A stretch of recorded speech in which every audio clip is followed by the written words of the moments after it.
आपण पाहणार आहोत बिहारचा निकाल। थोड्याच वेळामध्ये बिहार विधानसभा निवडणुकांची मतमोजणी सुरू होणार आहे। 8 वाजता पोस्टल मतमोजणीला सुरुवात होणार आहे। बिहारमध्ये कुणाचं सरकार, नितीश की तेजस्वी, उत्सुकता अक्षरशः ताणली गेली आहे। बिहारमध्ये कुणाचं सरकार, नितीश की तेजस्वी, कुणाला बिहारच्या वासियांनी आपला कौल दिलेला आहे हे काही वेळातच स्पष्ट होणार आहे। 8 वाजल्यापासून मतमोजणी सुरू होईल आणि त्यानंतर TV9 मराठीवर तुम्हाला प्रत्येक अपडेट एका स्क्रीनवर पाहता येणार आहे। तर जवळपास सगळ्याच एक्झिट पोलनी एनडीएच्या बाजूने कौल दिलेला आहे, त्यामुळे प्रत्यक्षात मतदानातून, मतपेटीतून काय बाहेर येतंय याकडे लक्ष असणार आहेच।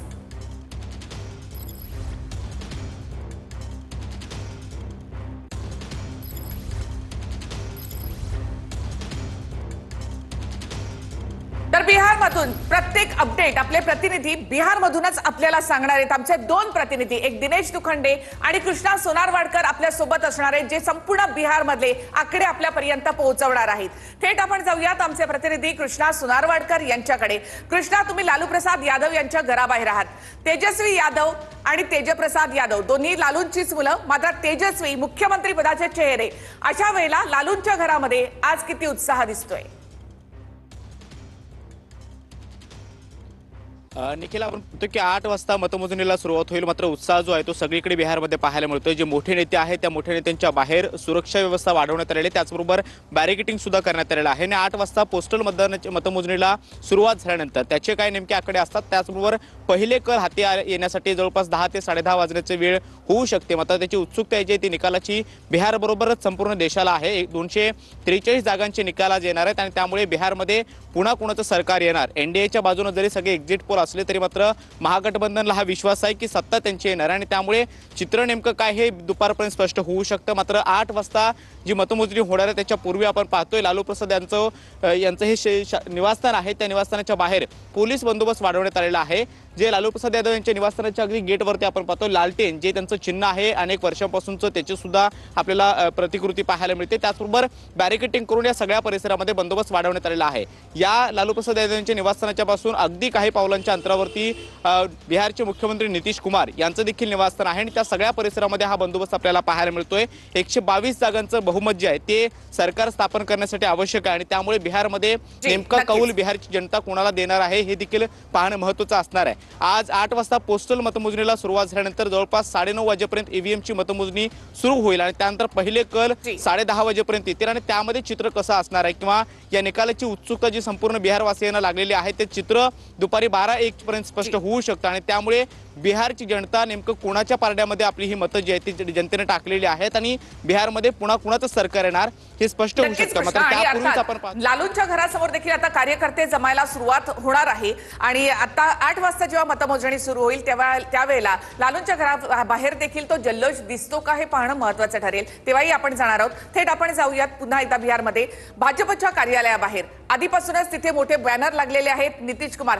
टायगर जिंदा आहे अशा प्रकारचे बॅनर आणि एनडीएची सरकार अशा प्रकारचे बॅनर तिथे लागलेले आहेत। थेट जाऊयात भाजप कार्यालयाजवळ, आमचे प्रतिनिधी दिनेश दुखंडे तिथे आहेत। दिनेशजी, भाजप कार्यालयात म्हणजे आधीच विजयाचा कॉन्फिडन्स आहे एनडीएला, आज भाजपच्या कार्यालयामध्ये काय वातावरण?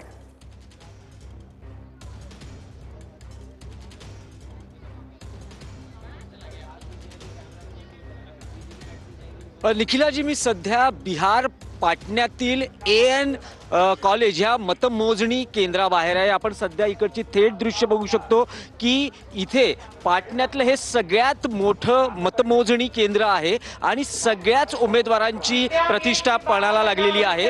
आपण इकडची थेट दृश्य बघू शकतो, चोख पोलीस बंदोबस्त तैनात आहे आणि इकडचा परिसर जो आहे तिथे वाहनांना बंदी आहे आणि जे प्रत्येक पॉलिटिकल पार्टीचे प्रतिनिधी आहेत त्यांना प्रॉपर आय कार्ड चेक करूनच त्यांना मतमोजणी केंद्रात पाठवलं जातं आहे। इथे सर्व पक्षाचे कार्यकर्ते जमलेले आहेत। इकडची थेट आपण दृश्य बघतो आहोत, कारण बिहार निवडणूक अशा आहेत की बिहारमध्ये तर प्रतिष्ठेचा विषय आहे, पण देशाच्या राजकारणावर मोठा परिणाम घडवण्याची क्षमता या निकालांमध्ये आहे। आपण इथे काही राजकीय पक्षांचे कार्यकर्ते या मतमोजणी केंद्राबाहेर जमलेले आहेत। या सगळ्या कार्यकर्त्यांना काय वाटतं, कोण पुन्हा सत्तेमध्ये येतं? कारण एक्झिट पोल सांगता आहेत की एनडीए म्हणजे नितीश कुमार, विद्यमान मुख्यमंत्री नितीश नितीश कुमार यांच्या नेतृत्वाखालील सरकार पुन्हा स्थापन होतं आहे. पण कार्यकर्त्यांना काय वाटतं आहे? पोलीस या सगळ्या कार्यकर्त्यांना पांगवत आहेत. पण काही प्रतिक्रिया आपण घेण्याचा प्रयत्न करणार. क्या लगता है आपको, किसकी सरकार फिर से बन रही है? नीतीश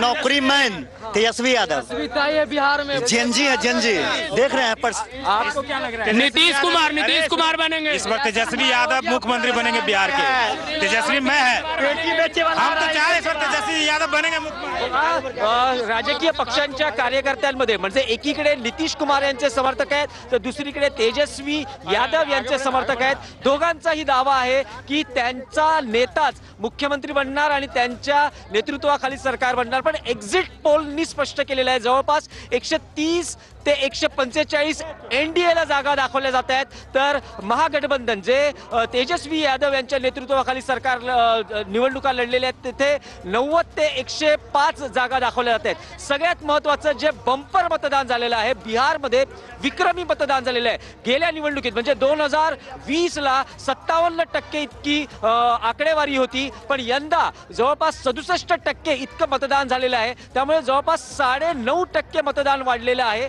आणि हा जो वाढलेला मतदानाचा टक्का हा नितीश कुमार यांच्या बाजूने कौल देतो आहे की आरजेडीच्या बाजूने म्हणजे महागठबंधनच्या बाजूने कौल देतो आहे हे पाहणं महत्त्वाचं उत्सुकतेचं ठरणार आहे.